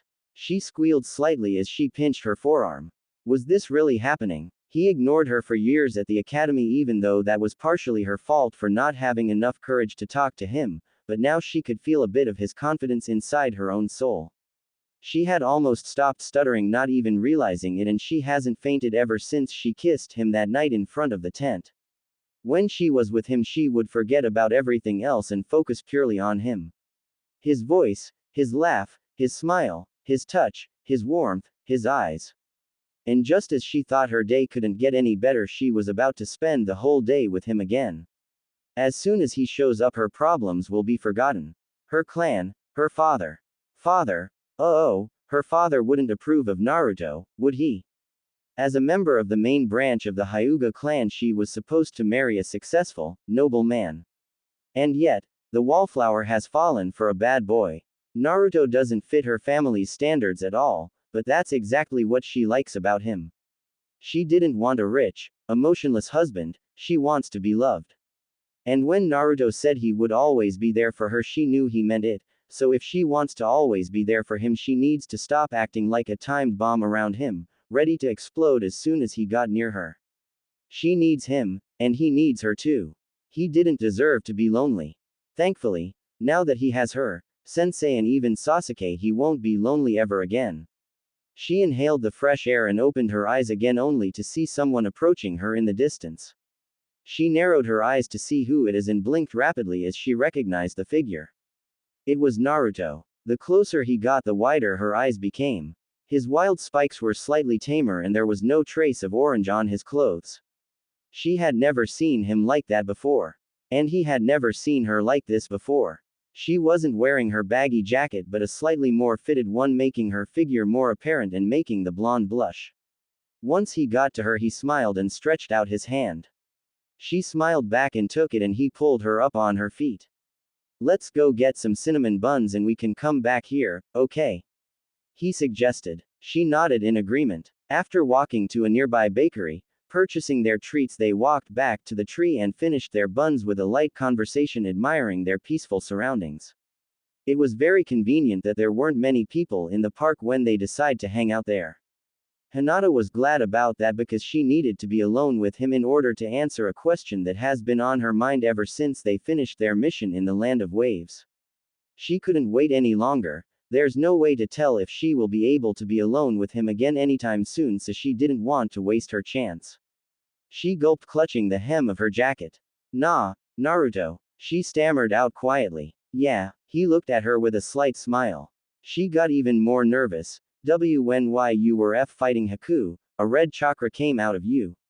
His heart skipped beat and he gulped, mortified. She saw the terrified expression on his face but decided to continue. That C chakra, it was incredibly strong, so strong that it was visible to the human eye. His hands started to sweat and a chill ran down his spine. Here it comes, the question he did not know how to answer. What was that, Naruto? She faced his horrified expression. His mouth opened and closed a few times. She shifted sitting in front of him, putting her hands on her lap. Please, Naruto, you told me I could ask you anything, please answer, she begged. That chakra was horrible, and if it's hurting you, she trailed off as a few tears ran down her cheeks. She felt Naruto quickly place his hands over hers, looking up their eyes met. It's not hurting me, it's nothing, you don't have to worry about it. He answered in a shaky voice. Please do not lie to me, I can see it in your eyes, you were scared just now, please, even more tears came. He sighed closing his eyes and looking away from her. Okay, tell me, what do you know about the nine-tailed fox? She blinked away the tears confused. I do not, what does that have to do with? Please answer. He interrupted in a serious tone. It was killed 13 years ago, that's all I know. Do you know when? He gripped her hands a bit tighter as his started to shake. It was, on your birthday, she stammered out almost inaudibly. His eyes went wide. How do you know that? He asked slowly. Because, it is your birthday, after all, she blushed, and her blush was mirrored on Naruto's cheeks too. He almost smiled but the knot in his stomach tightened as he decided to continue. It was a lie, Hinata. What was? She felt his hands shaking. The fox wasn't killed, it was too strong, so it had to be sealed, his head was dropping lower with each sentence. In a newborn. Oh, gee God, she whispered as all the pieces came together. That's why the villagers dislike him, that is why. Now, before you run off in fear I gotta tell you something, this is an S-ranked secret so you can't tell anyone, so please don't, I don't want anything to happen to you. He let go of her hands and turned away sadly. He closed his eyes and just as tears started to sting he felt her fingers trace over his whiskers. That does explain these though. Hinata said softly. He opened his eyes and slowly looked at her. She put her hands on top of his. I do not hate you, Naruto, and I never will, you are so sweet and kind, I know you would never hurt me, I know you would never hurt anyone, the villagers do not know you but I do. You are an amazing person, you're generous and cheerful. You never give up and you always keep your promises. No matter how hard you fail you always get up again, that is what I see when I look at you, I do not see the fox. I do not see claws or a tail, let alone 9 of them. I do not care what anyone else thinks, I will always be your friend. A tear has escaped from Naruto's eye and was quickly whipped away by his hand. He smiled and looked at her. Thanks, Hinata, that means so much to me. He enveloped her in a hug. You're the best. No need to thank me, Naruto, she whispered softly, her voice a little muffled as her mouth was pressed against his shoulder. He slowly broke the hug and they grinned at each other. So, what do we do now? He scratched his neck. How about, we just take a walk? She suggested. Sure. He got up and pulled her up on her feet. As they were quietly walking Hinata decided to break the silence. Naruto. Yeah, have you always known about the fox? She asked a little scared hoping that she didn't offend him in some way. Actually, no, she looked at him. I found out on the day I graduated. Oh, she exclaimed. How? I mean, how did you graduate? Why you had failed the T-test so, I mean I'm really glad you ped. It's just that, she trailed off fidgeting with her fingers hoping that he didn't get her wrong. Well, he started. After I failed Mizuki came up to me. Mizuki-sensei? She asked surprised. I don't think you should call him that. She gave him a confused look. Let me finish. He smiled at her and continued. He came up to me and told me that there is a secret way to graduate. He told me to steal this scroll and learn a jutsu from it then show it to Iruka-sensei and he would let me pee. But it turned out that it was a sacred scroll with forbidden techniques and the reason he wanted me to steal it is because he wanted the power for himself.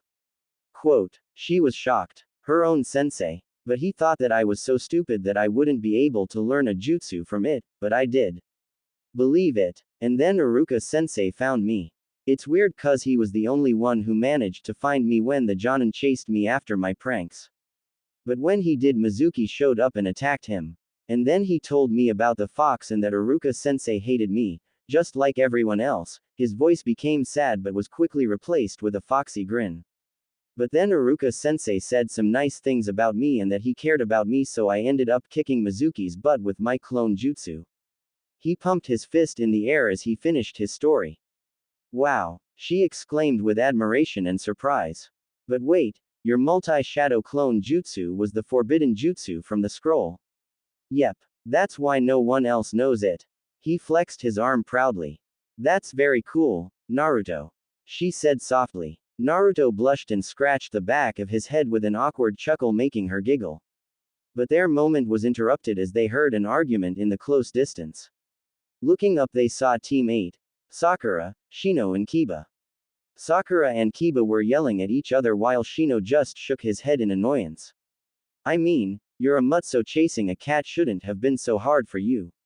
She yelled. Then if you're so much better, why didn't you catch it? Kiba yelled back. Akamaru barked in agreement. Their argument continued until they crossed paths with Hinata and Naruto. The two noticed they had some scratches on their arms and faces. Kiba and Sakura barely recognized Naruto without his orange jumpsuit. Hey guys, let's go. No, I will not go on a date with you. Sakura yelled out rudely, interrupting Naruto. That's not what He waved his hands in front of him. Just leave her alone. Dude, she's in a bad mood. Kiba shook his head while Akamaru whined. But never mind, Naruto sighed. So what happened to you guys? He pointed at the scratch on Kiba's nose. It's the Fire Lord's cat, that thing is impossible. I mean, we did catch it, but damn. Tell me about it, Naruto added. It took us 3 hours to catch her, but you guys look worse than we did. Then if you showed a better ability of capturing Tora, I suggest you take the task next time. Shino joined the conversation. Nope, not doing it again, not anytime soon anyway, we have a couple days off. Naruto explained. Hinata nodded in agreement. How'd you get days off? Kiba wondered. Well, we just came back from AC rank mission. Naruto scratched his cheek. How did you get AC rank so soon? It must be because Sasuke is on your team. Sakura crossed her arms. How did the idiot get AC rank mission before us? She turned to Shino but then turned to Hinata as she spoke. Because he's not an idiot. That was a surprisingly clear sentence for the usually tongue-tied Kunoichi. Sakura looked at her surprised. Whatever. She flipped her hair. Naruto was fed up with her rudeness. He was used to her being rude to him, but he wouldn't let her be rude to his teammate. No wonder Sasuke doesn't like you. Let's go, Hinata. He said calmly, grabbing Hinata's arm and dragging her away. See you guys later. He added before walking away. Those words hit Sakura like 1,000 bricks. She froze as she repeated them in her head. Naruto was always nice to her. She didn't think that he would ever say something like that. That's what you get for yelling at him for no reason. Kiba started walking. Shino followed. I think we have wasted enough time. We are required to report to Kurenai-sensei for training. Sakura followed, her head facing the ground and her hands clutching her dress. Alright, her throat suddenly felt very dry. Hinata and Naruto weren't in the park anymore. They were walking down the somewhat quiet street. He walked silently with his hands in his pockets.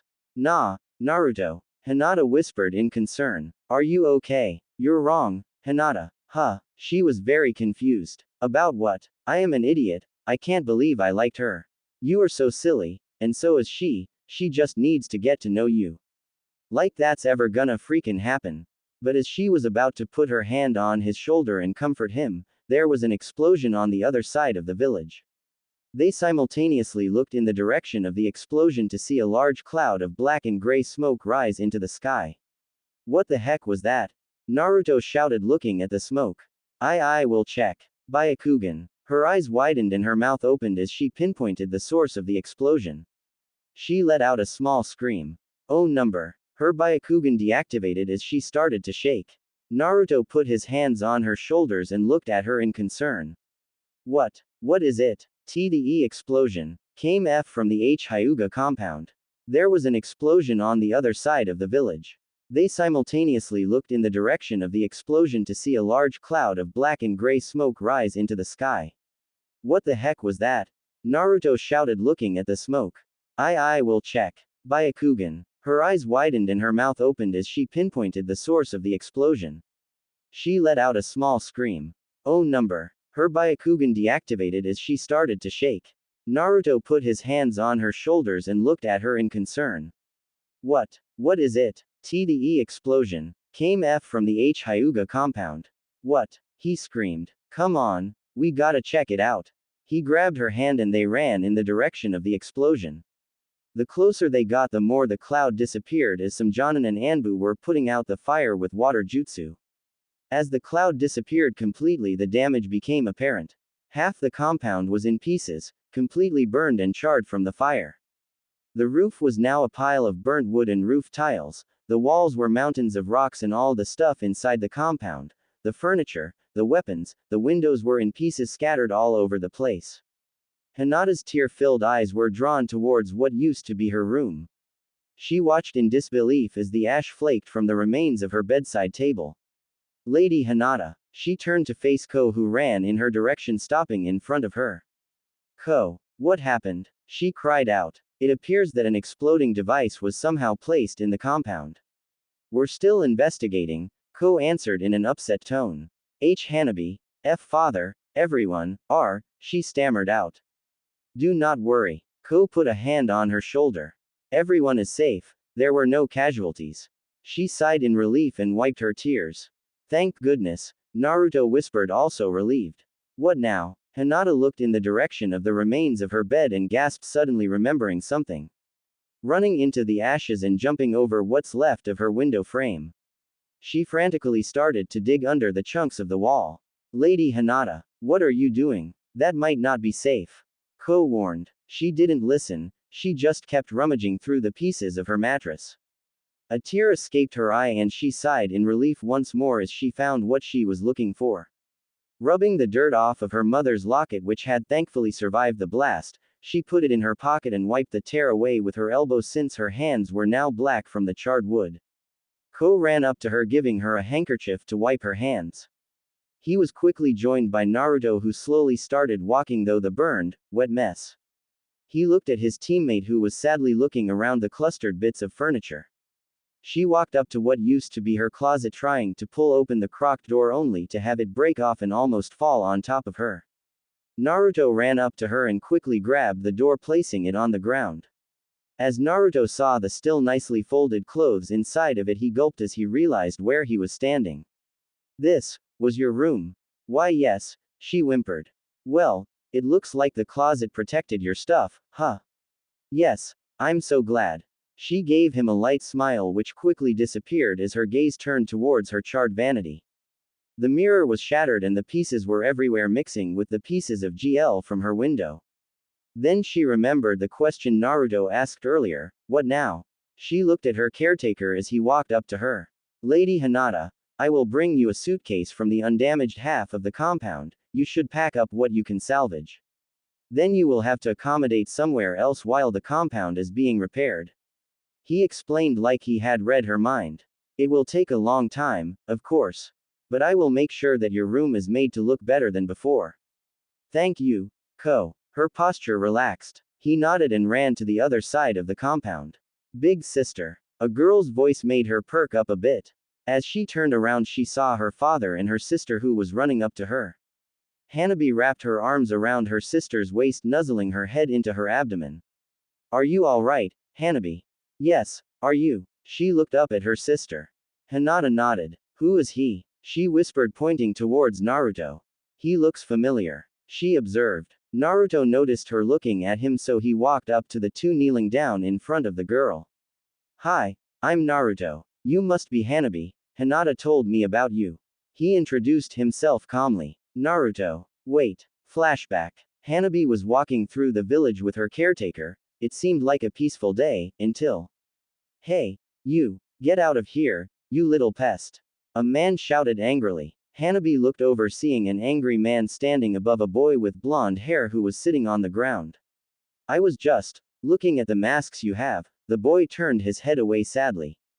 The man, apparently the shop owner, looked at the masks hanging from a display hanger, angrily grabbed one and threw it at the boy, hitting him on the head. Here, take it. Now get lost. He yelled angrily and stomped back into his shop. The boy looked around, seeing the cold stares of the people around him who were watching the whole thing without moving a finger. What are you staring at? Stop looking at me like that. He cried out, grabbing the mask and running away. Let's go. Hanabi's caretaker pulled her along and she hasn't seen the boy since. End of flashback.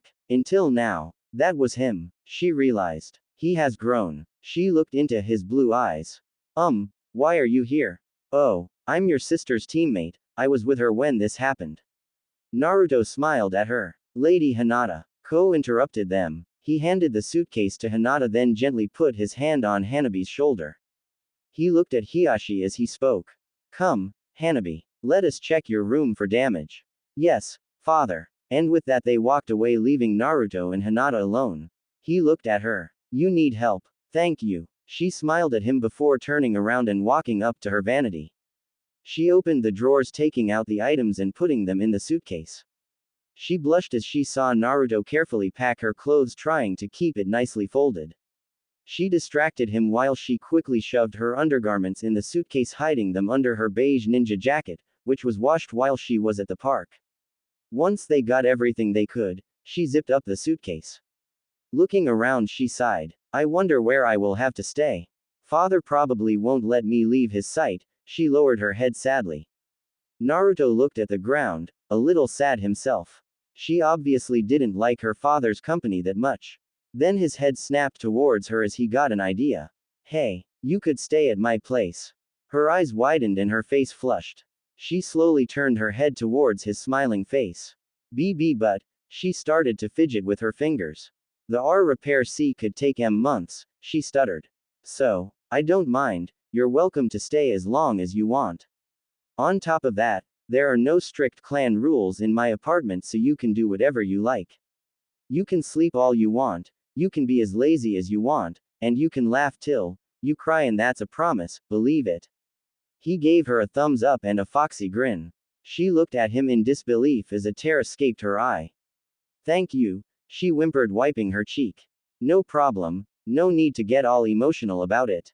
He chuckled. So, I guess you will have our roommate for a while. Her voice became shaky as the word roommate barely left her throat. Well, I think that being away from this side of the village will be a good idea for now. Ko spoke, walking up behind them. Although, his tone was a bit dull. What do you mean, Ko? Hinata's smile dropped. Lady Hinata, we have discovered the source of the explosion. His voice and his expression became serious. The two looked at him in anticipation. One of the guards had been knocked unconscious by the blast. He just regained consciousness and he told us something startling. The explosive was disguised as a package that arrived earlier today. It was in your name. What? Naruto gulped. Hinata started to shake. Could it be? The guard inspected it and found nothing suspicious. He was on his way to your room to give it to you. You weren't there, so he placed the package on the table across from your room. It exploded after he got far enough from it so that he wasn't severely injured. Ko continued. So you mean, she was the target? Naruto choked out. Yes, we believe so. Again. She stuttered. Naruto looked at her in shock. Again? What do you mean again? I'm afraid this wasn't the first time someone targeted Lady Hinata, Ko responded with a sigh. But why? To steal the power of the Byakugan. Ko answered. Luckily they were unsuccessful. Hinata's breath was caught in her throat. Was all of this because of her? She realized something else as she found her voice again. So, if I had been in my room then. No. Naruto grabbed her shoulders. Don't think like that. That didn't happen, you're safe. Indeed. Another voice joined the discussion. They all looked up at Hinata's father and Hanabi standing next to him. The perpetrator apparently had no information about you as he expected you to be present when the package was delivered. Ko, I require a full estimate of the damage as soon as possible. Yes, sir. Right away, sir. Ko bowed and left. Hiyashi looked at his eldest daughter's shivering form. She was underwhelmed by the clan, so she was being targeted instead of Hanabi. His shy, fragile daughter. The only member of the clan who didn't inherit the cruel and strict personality characteristic for the family.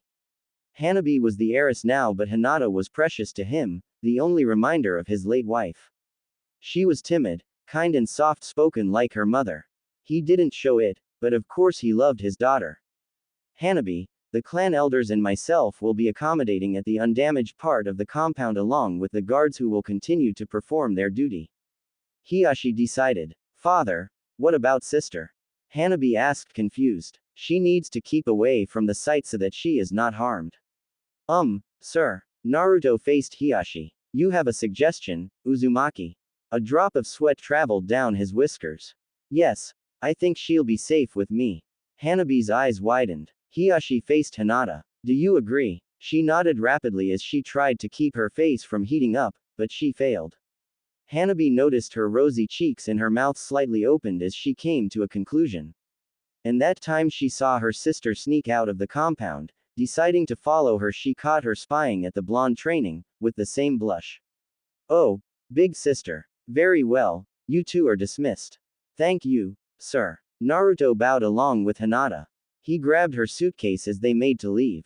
They jumped over the rooftops to get to his apartment as quickly as possible to make sure no one saw her moving into his place, as that would defeat the purpose.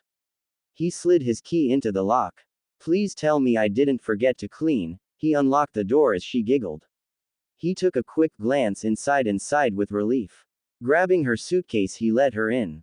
Her eyes widened and a large smile split her face as she instantly fell in love with the place. It was small but cozy and warm. I'll put your suitcase in the bedroom, okay? She nodded. As he made his way to the bedroom, his chest filled with happiness after he saw the smile that appeared on her face as soon as she walked in. Hinata looked around, taking it all in. The first thing she saw was a small hallway with buckets of paint in the corner. Taking off her sandals, she stepped into a room which seemed to be the living room on the left and the kitchen on the right. To the left there was an orange couch with a matching sofa and a small wooden coffee table. The wall behind them was covered in blue wallpaper with little bowls of ramen printed all over it. It was so Naruto. On the left was a small but at the same time spacious kitchen with a table and a few chairs. The walls were white and the wooden floors were a warm brown without any rugs. Alright, Naruto was next to her again. Let me show you around. This is the kitchen, the living room. He walked over to a door and pushed it open, revealing a room with blue tiles. The bathroom, and he walked over to another door and slid it open. It was a room with a bed, a wardrobe, a bedside table, a mirror and a balcony along with a window above the bed. This is where you will be sleeping. She looked around, walking up to picture of her team Naruto kept on his bedside table. His bed, wait, and Naruto, I cannot sleep in your bed. She almost yelled as her brain processed what he just said. He laughed at her. You're the guest, so you take the bed, I insist. I'll sleep on the couch. I've slept on it before, it's no big deal. Are you sure? She blushed. Yes, I'm sure. You have a lot of space in the wardrobe and the second drawer is empty, so you can unpack. I'll go make us some ramen, okay? Yes. Naruto was about to leave the room, but she stopped him. Naruto. He turned to face her. Thank you for everything. Of course. He replied softly, leaving the room. When the door closed, she sighed as she tried to slow down her heartbeat. She could only dream about what is happening right now. She will be living with her crush for a while. That means she would be spending all day with him. She could only imagine waking up in the morning, probably before him, making breakfast, lunch and dinner for the both of them every day, and the thought of using his shower made her squeal and cover her red face with her hands. Pulling herself together, she unzipped her suitcase and started to unpack. She quickly pulled out her undergarments, folded them and packed them into the large drawer. Then as she opened the closet door, she blushed when she saw Naruto's clothes. She smiled as most of it was orange, blue or gray, but there were some black items there as well. However, they were very messily shoved in the closet, so after she was done with her clothes, she began folding his and separating the colors. She couldn't help taking a few sniffs of his black mesh shirt. Hearing footsteps on the other side of the door, she froze as Naruto knocked on the door. The ramen's ready, you okay in there? Yes. I'll be right out. She replied, closing the closet door and stepping out of the bedroom. Walking in the kitchen, she saw Naruto sitting at the table motioning for her to join him. She did so with a blush. Sitting across from him, he handed her a pair of chopsticks and they began eating. Somewhere in the middle of the meal, Naruto spoke up. So, he swallowed. How do you like it here? I know you're used to living in a much bigger house, but. No, no, no. I love it here, it's perfect. She interrupted him. He grinned at her and chuckled, pleased to hear that. Listen, if there's anything that bothers you, tell me, okay? There's nothing that bothers me. She smiled sweetly. Hey, I was thinking that we go grocery shopping tomorrow. He scratched his cheek. Sure, and I can cook for you every day if you want. She pushed her fingers together with a blush.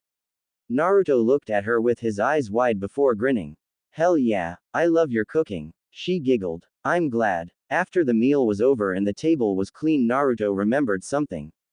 Oh, come with me. He led her to the bathroom and started to dig through a cabinet. Here, he handed her a couple of clean towels, a toothbrush and a lavender soap. And if your feet get cold, he handed her a pair of fluffy blue slippers. I know they aren't the manliest slippers ever, but, he said a little embered. She giggled. Thank you. If you need anything else, just search the cabinet, alright? She nodded. And, I've got a clean drawer just for you. I noticed the perfumes and shampoos you packed from your vanity, you can put them in here. She blushed in surprise. He noticed. After showing her around some more, they sat on the couch and talked about what they could do tomorrow. The talk went from groceries to pranks and the room filled up with laughter. After their laughter died down, Hinata let out a small yawn. Naruto smiled. Looks like it's time for bed, huh? She blushed. It's just been a long day.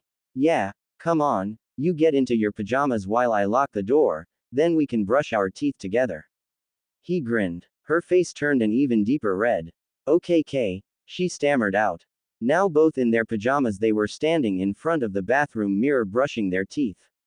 Hinata didn't know what made her face flush more. The fact that they were brushing their teeth together, or the fact that she was using his toothpaste since her was half charred. Or, the blush on Naruto's face when he saw her in her pajamas. She wore a set of a dark purple silky shirt and pants. She felt embered without her bra, but her shirt was baggy, so she hoped he didn't notice. After they were done, he led her into the bedroom. As she sat on his bed, he grabbed a pillow and a blanket out of the wardrobe and threw them on the couch where he will be sleeping before going back to the bedroom and tucking her in. You good? She nodded, covering her red face with the blanket. He got up and walked to the door. See, could you leave the door open, please? Sure, but you know there's no need to be scared, he quietly comforted her. Yes, it's just that, the sound of your snoring is kind of comforting. She buried her face in her hands. He laughed at her. Good night, Hinata. He whispered sweetly. Good night, Naruto. She replied. He went back to the couch, falling asleep in seconds. Hinata smiled, hearing his light rhythmic snoring. He made her feel safer than anyone else in the world. Hoping to surprise him with breakfast tomorrow, nuzzling her face in his pillow, she closed her eyes. She has never felt this comfortable in a bed before. The mattress was the perfect density, the blanket was thick and warm, and every time she inhaled, her nostrils filled with his masculine scent. At that moment she forgot about the danger she was in as she fell into a deep slumber, hoping that when she wakes up she will still be in his bed.